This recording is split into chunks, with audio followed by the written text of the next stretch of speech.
तो फिर ट्रिगोनोमेट्री से स्टार्ट करते हैं हम लोग, ध्यान से देखिएगा। ट्रिगोनोमेट्री है क्या बाबू? पहले हम बात करते हैं ट्रिगोनोमेट्री होता क्या है।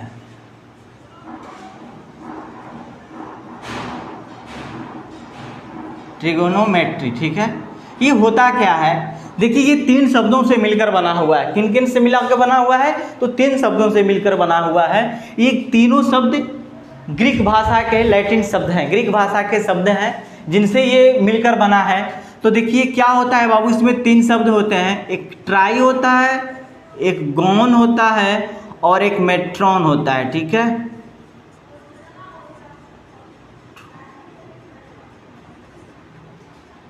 देखिए ट्राई का हिंदी अर्थ होता है 3,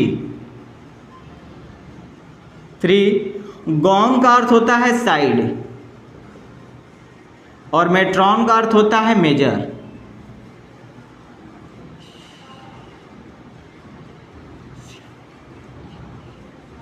तो देखिए 3 का मतलब होता है 3 का मतलब 3, साइड और मेजर, मतलब कि इसमें तीनों साइड का अध्ययन किया जाए। 3 साइड हैं तो 3 साइड किससे होंगे? वो आकृति जिनके 3 साइड है उसके बारे में इसमें क्या किया जाता है? अध्ययन किया जाता है। तो आकृति कौन सा होगा?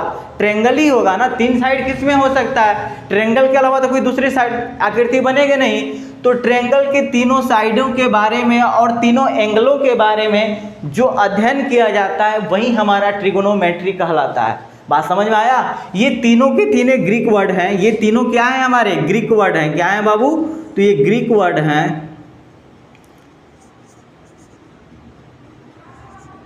ये क्या हैं? ये ग्रीक वर्ड हैं। ये तीनों ट्राई और गॉन और मेट्रॉन क्या होते हैं? हमारे ग्रीक वर्ड होते हैं। और ट्रिगोनोमेट्री के ट्राई का अर्थ होता है 3, गॉन का मतलब होता है साइड, मेट्रॉन का होता है मेजर, मतलब तीनों साइड के हम मापन करते हैं, अध्ययन करते हैं, माप करते हैं। तीनों साइड किसके? तो ट्रायंगल के तीनों साइड के बारे में क्या करते हैं हम लोग? अध्ययन करते हैं। ट्रिगोनोमेट्री एक रिलेशनशिप है किसके? ट्रायंगल के एंगल और साइड के बारे में जो हम अध्ययन करते हैं वही हमारा ट्रिगोनोमेट्री कहलाता है। बात समझ में आ गया? चलिए आगे हम बात करते हैं ट्रिगोनोमेट्री को कितने पार्टों में डिवाइड किया गया है। चलिए स्क्रीनशॉट ले लीजिए इसका पहले।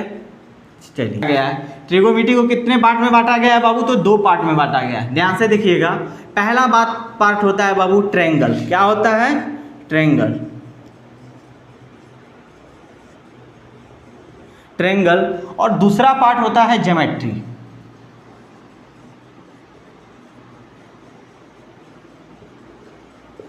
ज्योमेट्री, ठीक है। दूसरा पार्ट क्या होता है? ज्योमेट्री। ट्रायंगल में कौन सा ट्रायंगल के बारे में पढ़ा जाता है बाबू? तो राइट ट्रायंगल। कौन सा ट्रायंगल? तो right triangle. Right triangle. Right triangle, ठीक है। और ज्योमेट्री में क्या पढ़ा जाता है? तो कोऑर्डिनेट ज्योमेट्री। क्या पढ़ा जाता है? तो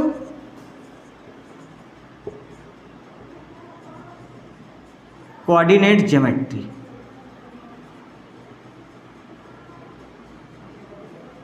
और कोऑर्डिनेट ज्योमेट्री में क्या पढ़ा जाता है बाबू? तो सिर्फ कोऑर्डिनेट के बारे में पढ़ा जाता है।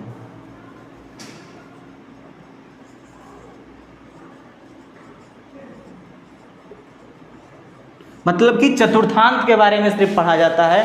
और राइट ट्रायंगल में ट्रिगोनोमेट्री को 2 पार्टों में बांटा गया है। पहला ट्रायंगल, दूसरा क्या होता है? तो ज्योमेट्री, ठीक है। ट्रायंगल में कौन सा ट्रायंगल पढ़ा जाता है? तो राइट ट्रायंगल। और ज्योमेट्री में कौन से ज्योमेट्री पढ़ा जाता है? तो कोऑर्डिनेट ज्योमेट्री, ठीक। और कोऑर्डिनेट ज्योमेट्री में क्या पढ़ते हैं? तो कोऑर्डिनेट के बारे में, मतलब कि चतुर्थांश के बारे में हम लोग पढ़ते हैं, ठीक। और ट्रायंगल में किसके बारे में पढ़ते हैं? तो राइट ट्रायंगल के बारे में पढ़ते हैं। चलिए इसका स्क्रीनशॉट लीजिए पहले आप लोग। ध्यान से देखिएगा कि राइट ट्रायंगल किसे कहेंगे बाबू?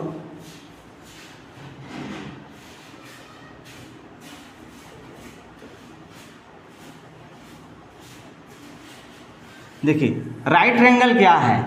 देखिए राइट ट्रायंगल का हिंदी होता है समकोण त्रिभुज, ठीक है। समकोण त्रिभुज किसे कहेंगे बाबू? कि वैसा त्रिभुज जिसका कोई एक कोण क्या हो जाए? 90 डिग्री का हो जाए, तो वह त्रिभुज क्या कहलाएगा? हमारा समकोण त्रिभुज कहलाएगा। क्या कहलाएगा? समकोण त्रिभुज कहलाएगा। या डिफिनेशन आप ये भी कह सकते हैं कि वैसा त्रिभुज जिसका किसी 2 कोणों का योग क्या हो जाए? 90 डिग्री हो जाए, तो वह त्रिभुज क्या कहलाएगा? हमारा समकोण त्रिभुज कहलाएगा। जैसे हम बात करते हैं बाबू राइट ट्रायंगल में तो ये हमारा क्या हुआ, राइट ट्रायंगल हुआ। ठीक, ये वाला क्या हुआ, हमारा राइट ट्रायंगल है, और जिसमें हम बोलें कि एक कोण क्या होना चाहिए, 90 डिग्री। अगर ये ए है, ये बी है और ये सी है, अगर बाबू कोण बी बराबर कितना दिया गया है, अगर 90 डिग्री दिया गया है, तो कन्फर्म है बाबू कि कोण ए और कोण सी का मान भी क्या होना चाहिए, कोण ए प्लस कोण सी बराबर भी क्या होना चाहिए, 90 ही होगा। तो इसके दो डिफिनेशन होंगे कि वैसा त्रिभुज जिसका कोई एक कोण क्या हो जाए, 90 डिग्री का हो जाए, तो हमारा क्या कहलाएगा, समकोण त्रिभुज कहलाएगा, या वैसा त्रिभुज जिसके दो कोणों का योग क्या हो जाए, 90 हो जाए, तो तीसरा तो अपने आप ही 90 हो जाएगा बाबू। तो आप बताओ, अगर हम त्रिभुज पढ़ रहे हैं तो इसके तीनों कोणों का योग कितना होना चाहिए, तो कोण ए प्लस कोण बी प्लस कोण सी बराबर कितना होगा बाबू, तो 180 डिग्री होगा। आप इसे भी नोट कर लीजिएगा। ठीक, चलिए अब हम बात करते हैं। तो इसने समकोण त्रिभुज में पाइथागोरस ने अपना एक कंसेप्ट दिया था, अपना एक प्रमेय दिया था। पाइथागोरस से पहले भी इस प्रमेय को पाइथागोरस के प्रमेय से नाम से जाना जाता है। उनसे पहले इस प्रमेय को बोधायन प्रमेय भारतीय गणितज्ञ थे, उन्होंने दिया था।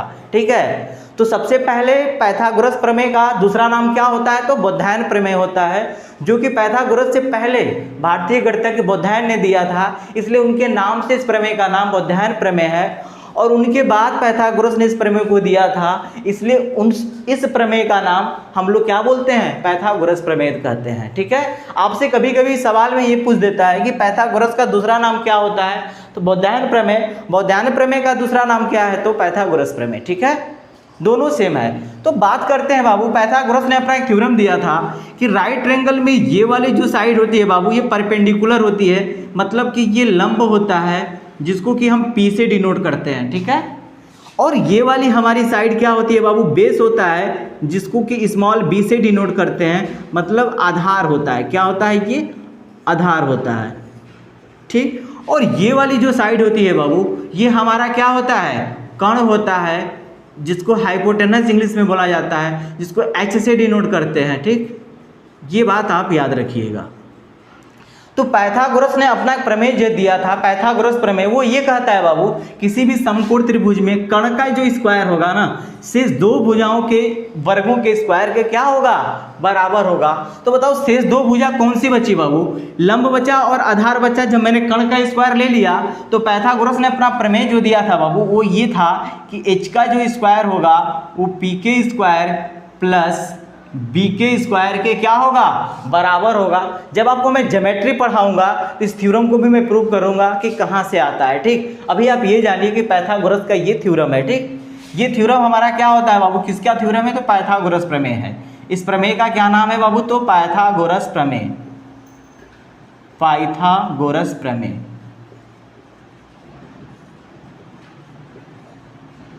प्रमेय, ठीक है, इन्होंने अपना थ्योरम दिया था।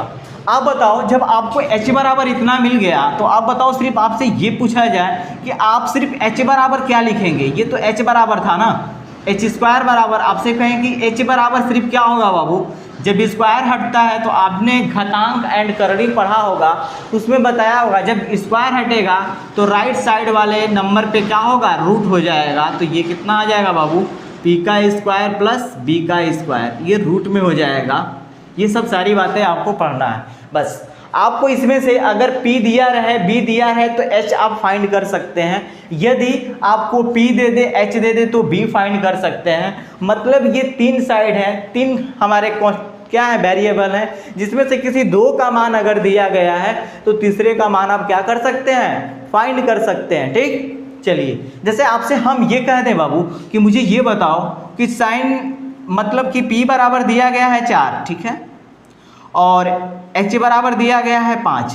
आपसे पूछ रहा है कि b का मान क्या होगा, b का मान आपसे पूछ रहा है कि क्या होगा, तो डायरेक्टली आप इस प्रमेय पे रखेंगे, h स्क्वायर बराबर p square plus b square. तो आप बताइए बाबू, जब रखेंगे इस पे, तो h स्क्वायर का मान कितना दिया है, 5 दिया है, तो 5 का स्क्वायर कर दीजिए। ठीक, बराबर p का मान कितना दिया है बाबू, 4, तो 4 का स्क्वायर कर दीजिए। लेकिन b का मान नहीं दिया है, तो b का स्क्वायर छोड़ दीजिए। 5 का स्क्वायर 25, 4 का स्क्वायर 16, प्लस कितना होगा बाबू, b स्क्वायर। ठीक, आप बताओ, 25 16 इधर आके घट जाएगा, तो 25 माइनस 16 बराबर क्या होगा बाबू, तो बी स्क्वायर होगा।